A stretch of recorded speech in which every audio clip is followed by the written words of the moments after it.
Nahuli kam ang pagpapaputok ng baril ng isang barangay captain sa gitna ng isinasagawang clearing operation sa Tondo, Maynila. Dumepensa naman ang kapitan ng iharap sa publiko ng Manila City Hall. Nakatutok si Marisol Abduraman. Nauwi sa gulo ang clearing operations ng Barangay 122 sa Tondo, Maynila nitong Sabado at sa gitna ng komosyon,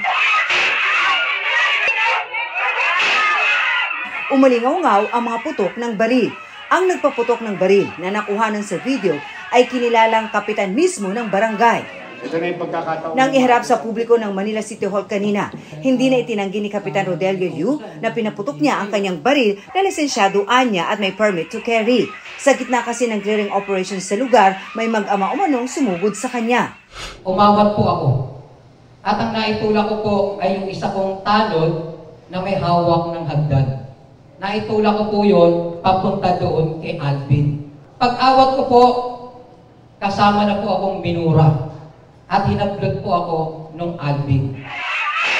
Sa puntong yun na niya siya nagpaputok ng baril. Isang putok, then sugod, putok ulit ako ng isa sa lapag. Puro lapag po. Puro lapag. Wala po akong tinutukan. Wala po. Puro lapag. Nakatatlong putok po ako. Puro lapag.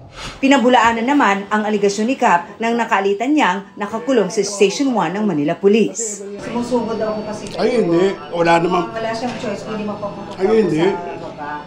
Mitsa ng gulo ang pinagbabaklas na lona sa harap ng kanilang bahay. Kahit na pagkasundan umunong sila ang pusang magbabaklas, ay binaklas pa rin ito ng mga tauhan ni Kap kaya pumalag sila. Noon na raw nagpunta si chairman. Pagbalik ng ganon, bigla na lang bumunot ng barel. Nang walang karason-rason? Walang karason-rason. Bumunot siya? Oo, nabigla nga po ako eh. Bigla siyang bumunot ng barel. Tapos, ano. Ganun po ako. Tinutok po sa akin. Tapos, pinaputukan po ako doon sa baba.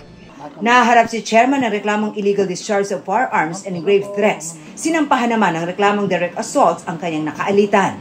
Total, wala naman nagkasakitan. Sana yung magkakapitbahay magbigayan at mag-unawaan na lang.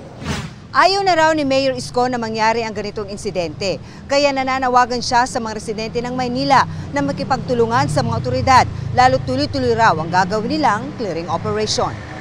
Para sa GMA Integrated News, Marisol Abduraman, nakatuto 24 oras.